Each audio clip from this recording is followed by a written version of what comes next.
Bonjour les amis, bienvenue dans le podcast Le Salon du Livre et merci d'être présents. Je suis Assel Nadal, ingénieure IT, entrepreneur littéraire et fondatrice d'afrolivres.com, le magazine littéraire en ligne de l'Afrique et de sa diaspora. Si vous êtes un passionné de livres, si vous souhaitez mieux comprendre l'évolution du secteur du livre dans le monde en général, en Afrique et dans sa diaspora en particulier, alors ce podcast est exactement ce qu'il vous faut. Avec mes invités, retrouvez-nous tous les vendredis pour l'actualité littéraire et autres thématiques autour du livre. Et c'est parti pour un nouvel épisode du Salon du Livre. Bonjour.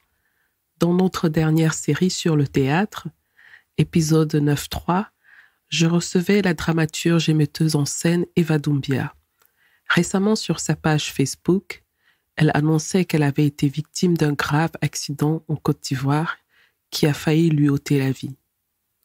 Je voudrais profiter de cette occasion pour vous demander, s'il vous plaît, de lui envoyer des pensées positives pour qu'elle s'en remette très vite. Nous lui souhaitons de tout cœur un bon rétablissement. Je me souviens de mon premier jour en entreprise comme si c'était hier.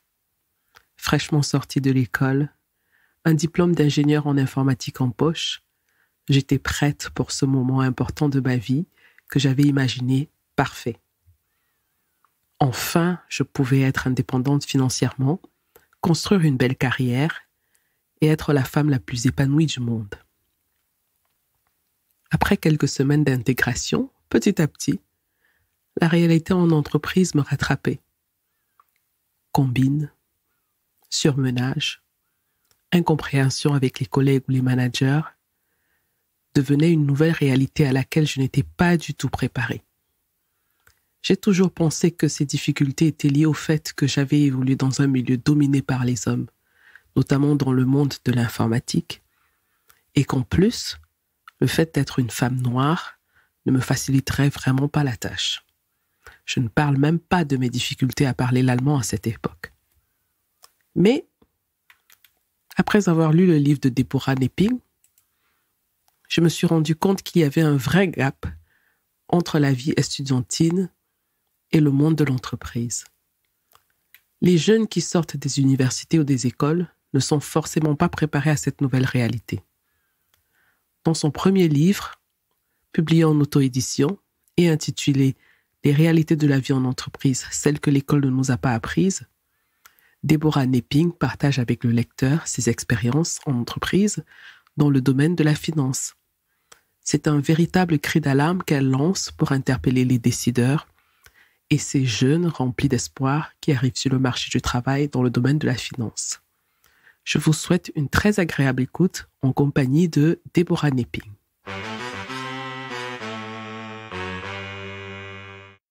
Bonjour Deborah.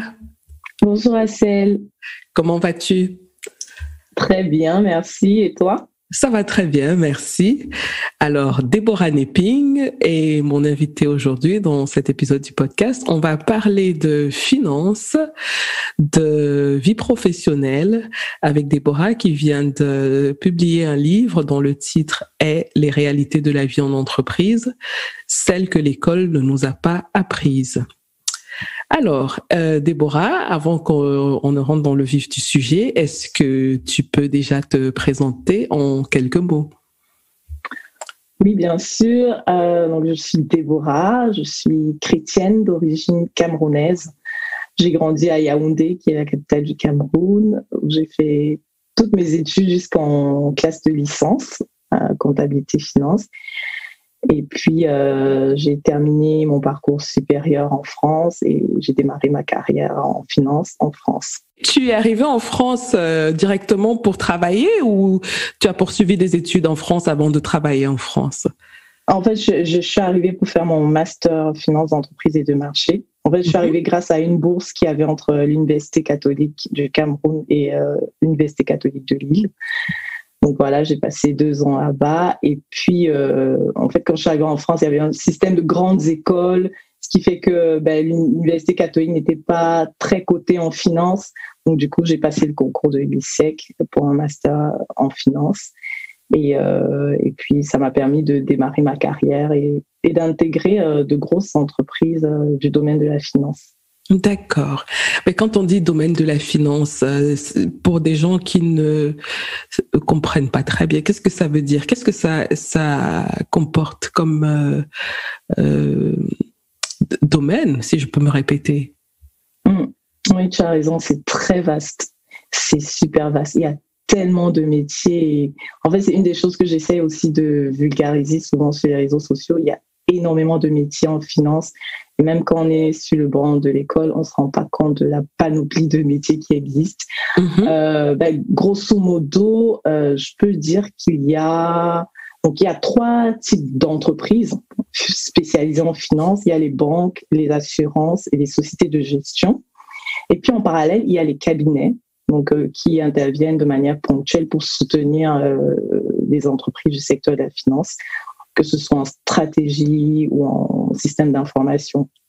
Donc, grosso modo, c'est un peu la grosse famille déjà d'entreprises qui existent. Et puis, au sein de chacune de ces entreprises, il y a énormément de métiers. Oh là là, je ne sais même pas si c'est possible de faire la liste vraiment. Il y a les fonctions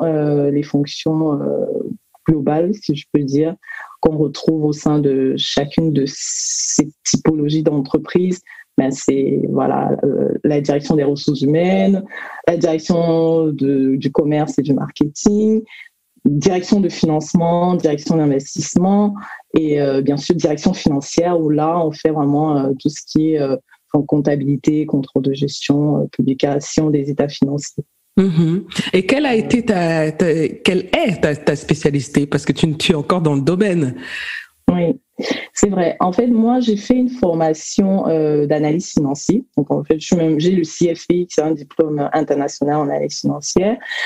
Du coup, grosso modo, j'ai travaillé un petit peu en analyse financière, c'est-à-dire étudier les entreprises et donner un avis, en fait, sur leur santé pour pouvoir conseiller les investisseurs. Mais la grosse partie de ma carrière, je l'ai passée en direction de contrôle, en fait. J'ai oublié de la citer, cette direction d'ailleurs. Donc, c'est-à-dire que pour surveiller toutes les directions qui existent dans une entreprise et s'assurer que les risques de l'entreprise sont maîtrisés. Et vraiment, là, on parle de tout type de risques. Ça peut être des risques financiers, ça peut être des risques de ressources humaines, de stratégie, ça va vraiment dans tous les domaines. Du coup, au-dessus, pour maîtriser tout ça, il y a l'inspection générale qui est une entité de contrôle. En fait, c'est la police. Voilà, imagine ça comme la police. Et du coup, j'ai passé une bonne partie de ma carrière à faire la police, entre guillemets, pour m'assurer que toutes les autres directions des entreprises fonctionnaient bien. Et que l'entreprise était à l'abri d'une faillite ou d'un souci qu'elle ne pourrait pas maîtriser. Est-ce que cela concerne un type particulier d'entreprise en forme de taille, en forme de domaine d'expertise, ou alors même un petit entrepreneur peut bénéficier de ce type de service?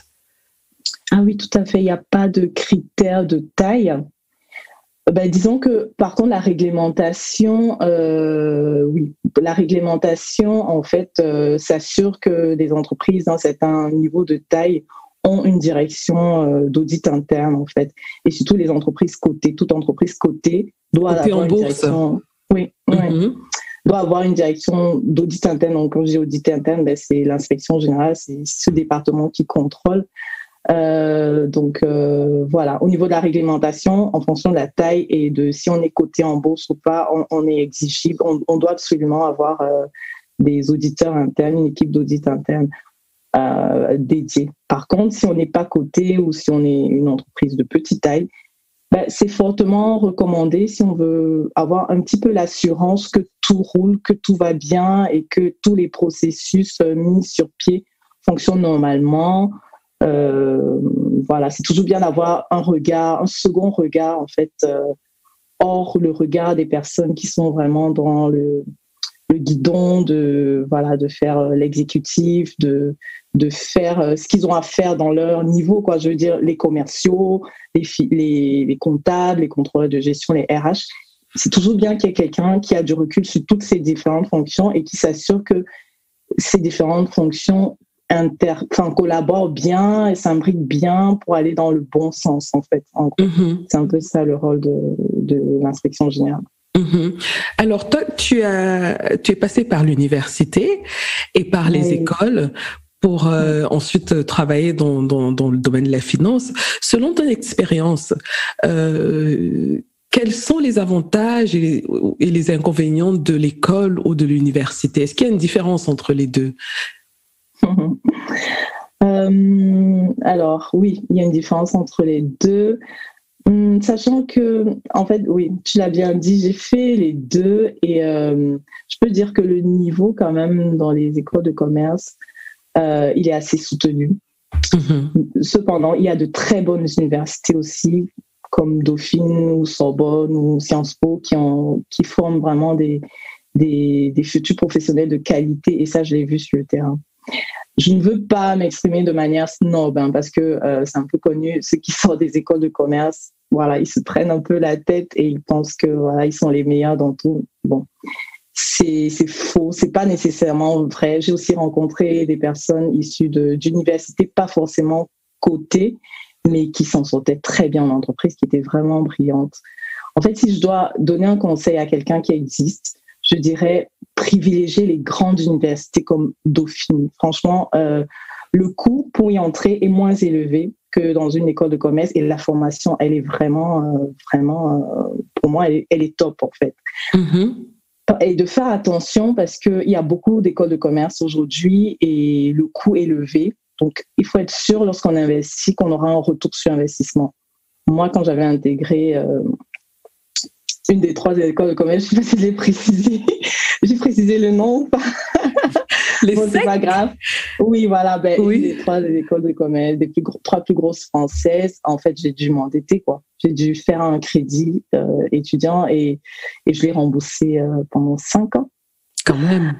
Oui, donc ça veut dire que voilà, pendant les 5 premières années de ma carrière, sur le salaire qui passait, il y avait la part de l'école qui était prélevée.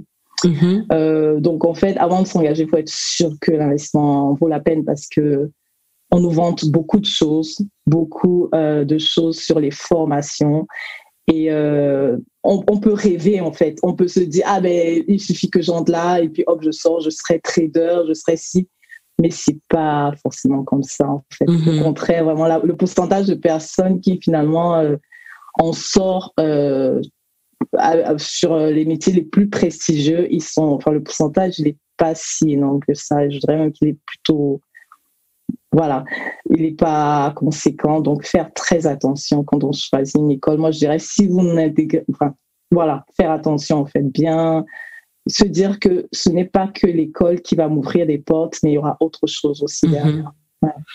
Mais justement, tu as écrit un livre sur les réalités de la vie en entreprise, celles que l'école ne nous a pas apprises. Alors, moi, je suis intéressée par ton expérience, ta première expérience en entreprise.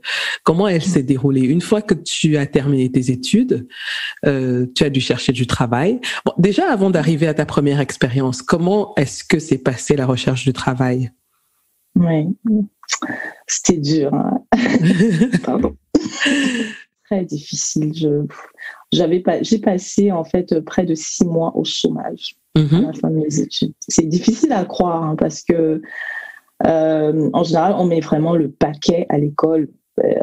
On est sérieux dans les cours, dans tout ce qu'on étudie, on collait de bonnes notes. Mais j'avoue que quand on est, je ne sais pas si c'est quand on est étranger, parce que j'ai pas non plus beaucoup d'exemples d'anciens camarades d'origine française qui a autant galéré. Donc, mais après, je connais pas le parcours de tous les étudiants français, mais les étudiants étrangers que j'ai croisés aussi, j'en connais plein qui ont eu vraiment du mal à trouver leur premier poste, même sortant de grosses écoles de commerce. Il y en a beaucoup aussi qui sont arrivés. En fait, vraiment, il y a de tout. Il y a beaucoup qui sont arrivés, mais il y en a aussi qui ont galéré.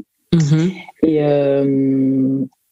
Donc, en fait, et même il y en a qui continuent de me contacter à chaque fois, même sur les réseaux sociaux, sur LinkedIn, pour me demander des conseils parce qu'ils n'arrivent pas à trouver et voilà, ils voudraient un petit coup de pouce. C'est pas si évident que ça. Et là, je parle vraiment même des étudiants qui sont de brillantes écoles, hein, ESCP, EDEC, etc. En fait, c'est pas si évident. Faut pas quand on est dans une école ou université prestigieuse, faut pas se dire, voilà, j'ai mon diplôme, donc j'ai mon avenir professionnel assuré. C'est totalement faux, en fait. C'est totalement faux. Il y a un autre effort, et je dirais même l'effort le plus important aussi, qui restera à faire. Et donc, ta première expérience, comment elle s'est déroulée, ta première expérience en entreprise?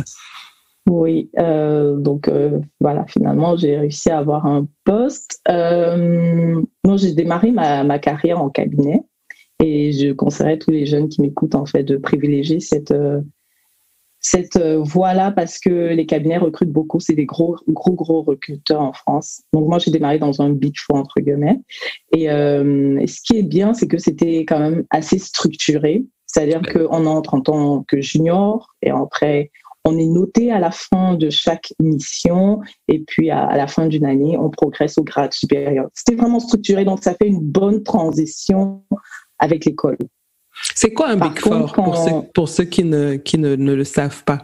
Oui, en gros, c'est un des 4 plus gros cabinets mondiaux en audit et en finance. Ouais. Donc les 4 sont Ernst & Young, PricewaterhouseCoopers, Deloitte et KPMG. Donc, c'est les 4 plus gros et ils sont très formateurs, en fait. Et vraiment, ça fait une belle transition vers le monde de l'entreprise. Parce qu'une fois qu'on est passé par là et qu'on débarque en entreprise, et chaque fois que je dis entreprise, c'est souvent en opposition avec le cabinet où vraiment les choses sont vraiment structurées. En entreprise, oulala, ça peut être la jungle en fait. Ça peut D'accord. Est-ce que tu as des souvenirs de ton expérience cette fois-ci en entreprise, pas en cabinet, où tu t'es dit c'est pas ce que j'avais du tout pensé, je m'attendais pas à ça. Oui. Alors je peux parler justement de ma toute première année en entreprise. Où du coup, moi, je venais avec l'esprit d'école et de cabinet aussi, finalement, en mode je vais surperformer, je bosse bien, je donne tout ce que j'ai, je prends plein d'initiatives, je bosse sur des projets en plus de ce que j'ai fait, etc. Et comme ça, à la fin de l'année, j'aurai une très bonne prime. Et puis voilà, quoi, parce que à l'entrée, on nous prévient qu'on fait les entretiens et les ressources humaines. On nous explique le système des bonus, entre guillemets, ou des primes, donc en fonction de notre performance. Donc forcément, plus tu performes et mieux plus grosse sera ta prime. Donc je m'attendais à ça, quoi. Donc j'étais même quand même sûre de moi parce que franchement, j'avais bossé. Et mes collègues, eux, qui étaient là depuis plusieurs années quand même, ils connaissaient le système, donc ils n'avaient pas autant de zèle que moi en fait. Donc du coup, moi j'étais sûre que je les avais surpassés en termes de travail. Mon chef, il me faisait des retours tout le temps, vraiment. Donc je savais qu'il était satisfait de mon travail. Sauf qu'arrive l'heure de la prime. Et là, surprise générale en fait. J'ai la prime moyenne en fait, on était noté sur 5 et la moyenne c'était 3 sur 5. En général, quand tu as 3 sur 5, voilà, tout le monde, toute personne moyenne qui avait juste fait son travail avec 3 sur 5 en fait. Et il y avait un collègue où franchement, oh là là, mais vraiment, je me souviens même pas de ce qu'il avait fait de particulier. Non mais vraiment, lui, parce que quand je suis arrivée, j'ai pris son périmètre. Donc en fait, en gros, lui, il avait plus rien à faire, mais je savais qu'il était très proche de mon chef, ils rentraient souvent ensemble le soir, ils prenaient le métro ensemble, etc. Et puis, il intervenait souvent de manière ponctuelle pour aider s'il y avait besoin, en fait. Mais sinon, rien du tout, en fait. Et c'est lui qui a eu plus de primes que le reste de l'équipe, quoi. Ah, bon, moi, j'étais tellement dégoûtée, mais j'imagine. Non, mais franchement, j'ai trouvé ça tellement injuste. Oui. Tellement. Et là, tu as eu ta première leçon. Ta première leçon de la réalité en entreprise, que tu décris d'ailleurs très bien dans le livre. Ta première leçon qui est la connaissance seule ne suffit pas. Ouais, ne suffit pas, mais absolument pas. Absolument pas. Vraiment, ne vous dites jamais « Ah, mais je suis bon dans mon domaine, je travaille bien, j'ai de bons résultats factuels, donc j'aurai une bonne augmentation, ou donc j'aurai une prime, ou donc j'aurai cette promotion. » Non, c'est pas comme ça, en fait, c'est pas automatique. Et c'est pour ça que je dis, on a besoin de faire un pont entre le monde de l'entreprise et le système scolaire, parce que finalement, dans le système scolaire, on est plutôt habitué à ça, en fait. Plus tu travailles, mieux de meilleures notes que tu auras, en fait, mieux tu seras classé, et puis tu passeras en classe supérieure, et enfin, c'est la logique, quoi. Mais en entreprise, en tout cas dans les entreprises françaises, parce que quand je discute avec quand même certaines personnes qui bossent dans les pays anglo-saxons, elles me disent que c'est pas du tout comme ça, en fait. Donc, premier constat dans les entreprises françaises où j'évolue, de toutes les façons, ce n'est pas automatique. Et il faudrait juste que les gens le sachent, que voilà, c'est une des règles du jeu, en fait. Il y a autre chose, il n'y a pas que la performance, en fait. Alors, moi, je suis curieuse de savoir. Moi, j'ai vu des films comme Le Loup de Wall Street. Et donc, on a eu une idée comme ça, vue de loin, de la finance un peu folle. On sait ce qui s'est passé avec Goldman Sachs. On entend souvent des choses se dire sur la City. Voilà, donc il y a Madoff. Donc, il y a tellement d'histoires dans la finance. Mais si j'ai quelqu'un qui est dans le domaine, moi, je vais pas m'en priver, hein, je vais poser des questions. Alors, dis-moi, est-ce que ce qu'on voit dans le Loup de Wall Street, par exemple, c'est-à-dire les traders qui sont un peu fous, qui sont des drogués, hein, on peut le dire comme ça, hein, des drogués, qui ont une vie vraiment à l'extrême, quoi. Est-ce que tu as vécu ça? Est-ce que ça reflète la réalité? En tout cas, moi, personnellement, je ne l'ai pas vécu de mes propres yeux, tout ce côté extrême là qui est décrit dans le film. Mais en fait, j'ai entendu dire beaucoup de choses, mais bon, je ne vais pas parler de ce que j'ai entendu dire. En dehors de ça, tout ce qui est drogue, alcool, c'est une réalité. C'est une réalité dans certaines entreprises et surtout à certains postes qui sont très stressants. On dit souvent que l'argent, ce qui tourne autour de l'argent, des fois, c'est assez particulier, mais je ne sais pas si c'est ce qui explique ça, mais c'est vrai qu'à certains postes, il y a tellement de pression, de stress par rapport à l'argent, gérer des clients ou de l'institution financière que je pense l'être humain face à tout ce stress peut être emmené à faire des choses pour décompresser, quoi. Et donc moi oui, j'ai fréquenté des collègues qui prenaient un petit peu je m'y connais pas, un petit peu de quelque chose pour tenir le coup.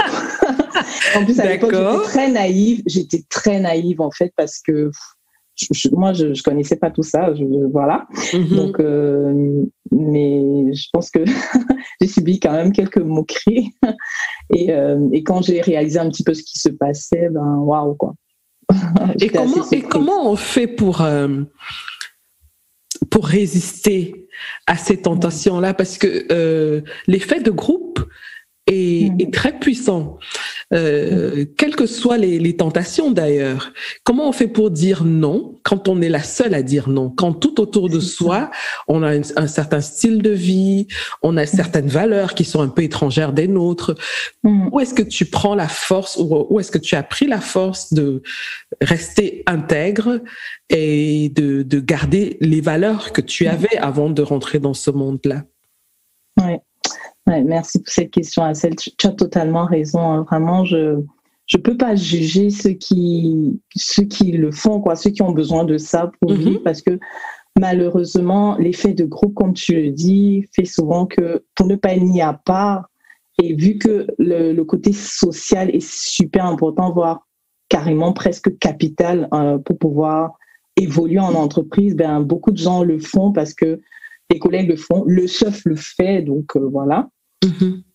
C'est pour ça que, en fait, c'est très important de connaître son identité et d'être cohérent avec son identité en entreprise. Et moi, j'ai la ferme conviction que l'épanouissement en entreprise, il commence par là. Et que beaucoup de gens ne sont pas épanouis aujourd'hui juste parce qu'ils ne se sont jamais posé de questions par rapport à leur identité, d'où ils viennent, où ils vont, comment est-ce qu'ils veulent mener leur vie et comment est-ce qu'ils placent le travail dans leur vie, en fait. Une fois qu'on se pose et on prend le temps de répondre à ces questions, ben, il y a beaucoup de choses qu'on fera pas, en fait, parce que tout simplement, ça n'entre pas dans notre projet de vie. Et par contre, si on ne prend pas le temps de se poser ces questions, finalement, on n'aura pas forcément des valeurs sur lesquelles s'accrocher et puis on pourra se laisser mener voilà, comme une feuille, en fait, au gré du courant qui passe, en fait. C'est très important de connaître son identité et le système d'aujourd'hui, métro, boulot, dodo, ne nous laisse pas souvent le temps de se poser des questions existentielles, en fait.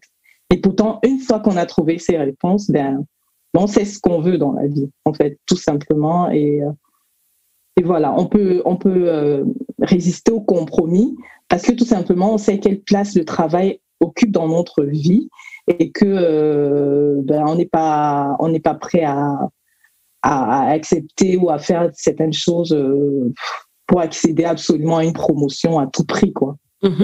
Est-ce que c'est un travail que tu faisais déjà avant de rentrer dans le milieu de la finance, ou alors tu as dû vraiment prendre le temps de te poser, de réfléchir sur ta vie, sur toi-même, donc se poser ces questions existentielles. Quand est-ce que tu as commencé ce travail sur toi, ou alors tu l'avais déjà bien avant d'entrer dans la finance? Ben non, franchement, tout ce travail, il est quand même, je dois reconnaître que finalement, des fois, les échecs peuvent nous faire grandir, mais vraiment nous font grandir. Ça, c'est vrai.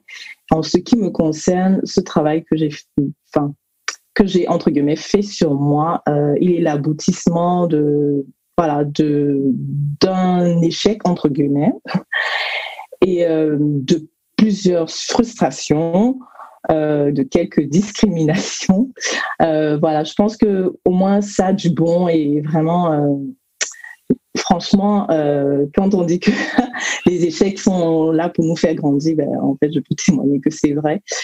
Moi, ça m'a permis du coup de prendre du recul et de me poser toutes ces questions existentielles que je continue de me poser d'ailleurs, mais j'ai trouvé des réponses déjà qui m'ont mise en paix avec moi-même et que j'essaye de partager aussi quotidiennement avec d'autres personnes et en discutant, beaucoup d'autres personnes aussi ont fait ce travail-là et franchement, ça leur fait du bien, quoi. Ça leur fait du bien.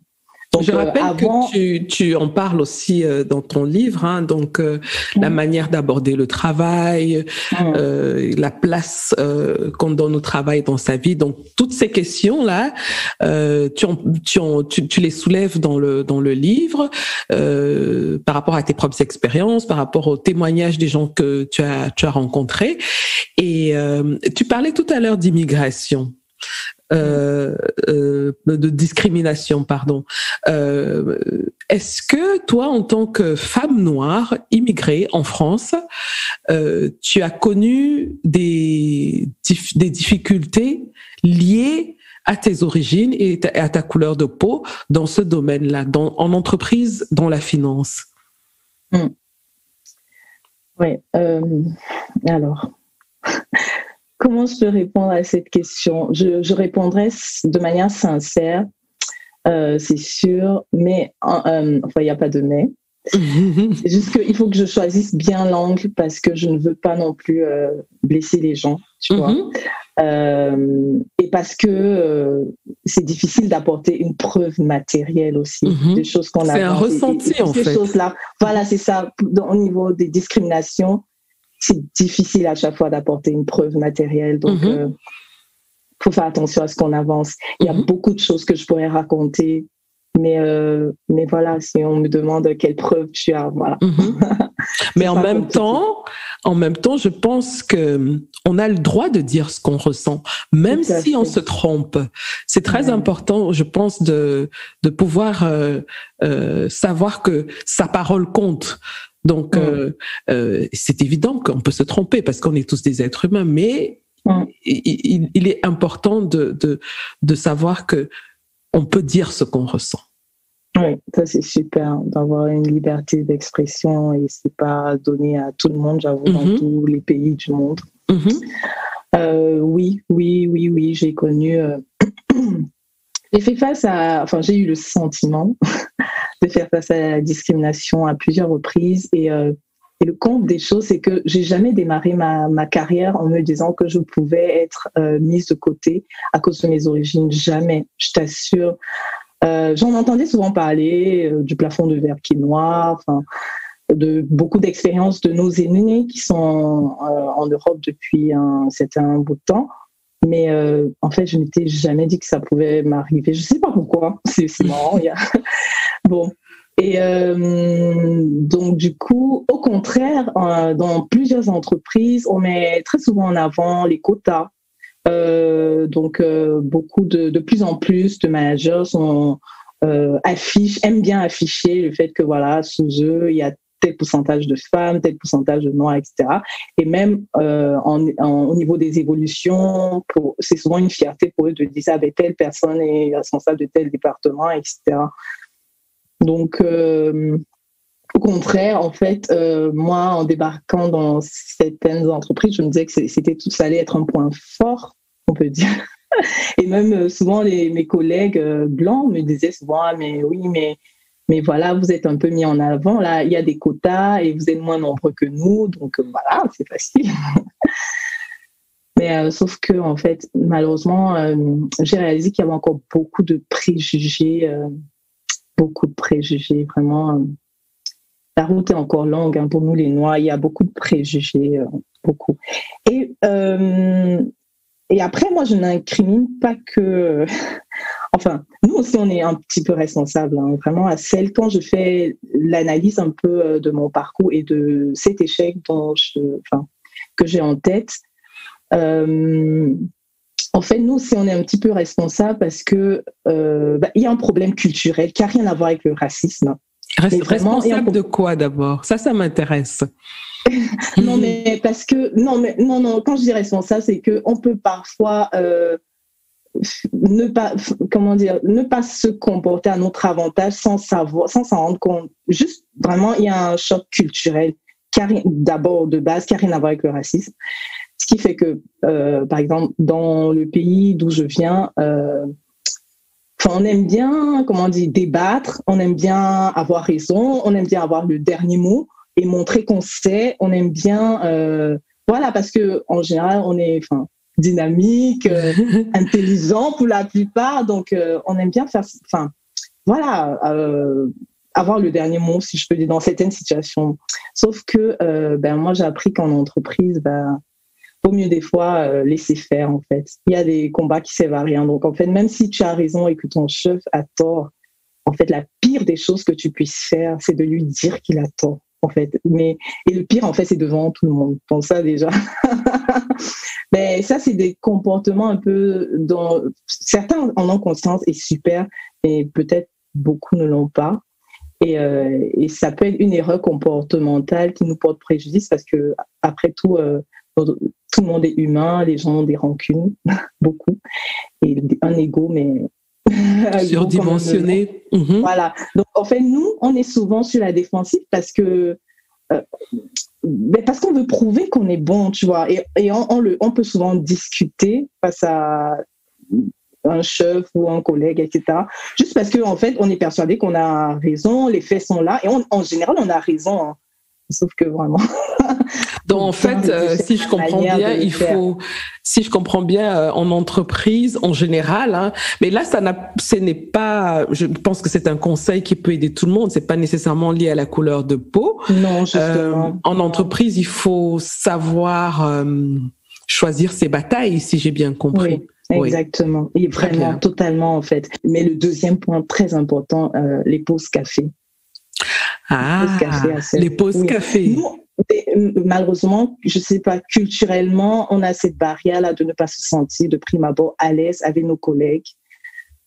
Donc, on passe moins de temps avec eux. On privilégie notre ordinateur, notre travail, les résultats. Mais en fait, non, c'est pas ça qui. Enfin, franchement. C'est la relation sociale alors. C'est la relation sociale avec le collègue, avec le chef, oui, les pauses café ou les pauses cigarettes pour ceux qui fument, bien qu'on n'encourage personne de fumer là maintenant. Mais c'est la réalité.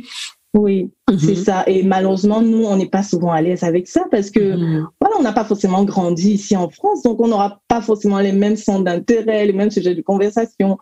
S'ils se moquent des autres, on sera mal à l'aise du fait de parler de ceux qui sont pas là. Enfin, justement, en parlant des réalités en entreprise, si on revient sur ton livre qui est qui parle de cette thématique-là, quand est-ce que tu as décidé d'écrire un livre? Comment ça s'est passé?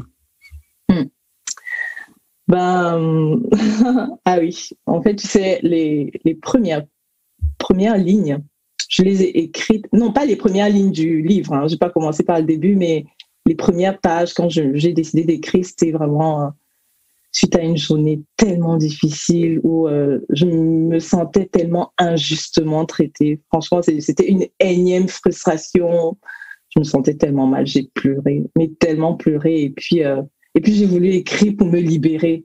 Et en fait, j'ai toujours aimé écrire. Je tenais déjà un blog bien avant ça. Et puis même quand j'étais petite, je tenais toujours un journal intime. J'écrivais des poèmes, des trucs comme ça.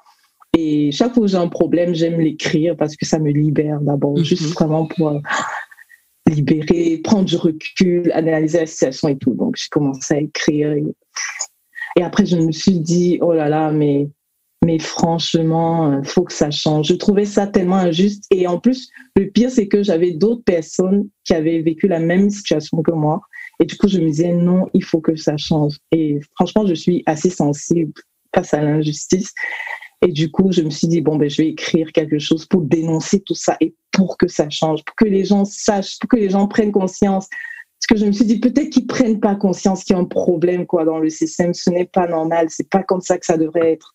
C'est juste pour dénoncer les choses et pour que je me disais quelqu'un va me lire, quelqu'un qui aura le pouvoir de changer les choses, il va les changer. Tu vois.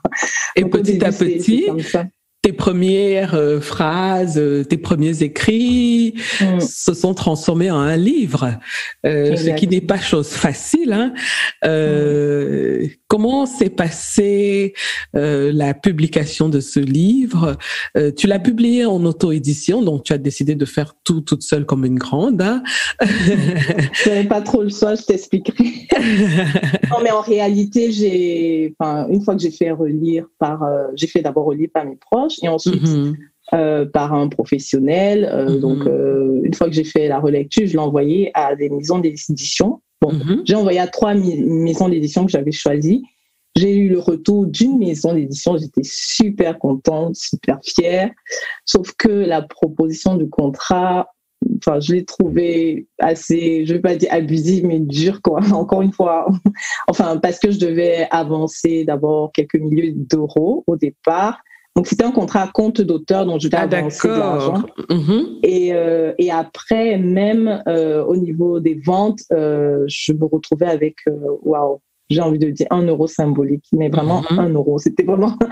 Et du coup, je juste trouvé ça assez injuste comme proposition. Et puis, donc, je me suis dit, la meilleure des choses à faire, alors, c'est de publier, de créer une maison d'édition et de publier moi-même. Et c'est une maison d'édition que j'ai créée avec une amie qui est passionnée d'édition depuis sa jeunesse et qui a aussi fait face à des frustrations professionnelles. Donc, on était presque à la même phase de notre carrière, même si elle est plus avancée quand même que moi.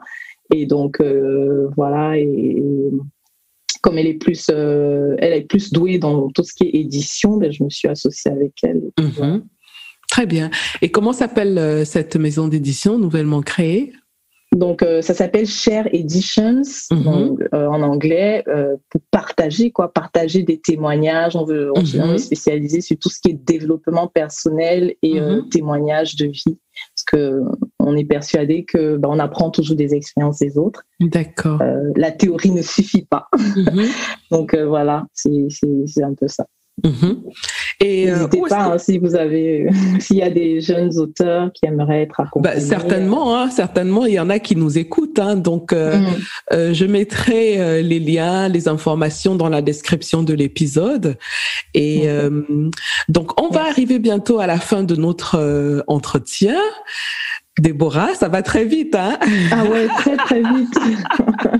Ça va très tellement agréable. Oh là oui. Là. C'est un super bon moment que tu me fais passer à ça. Merci.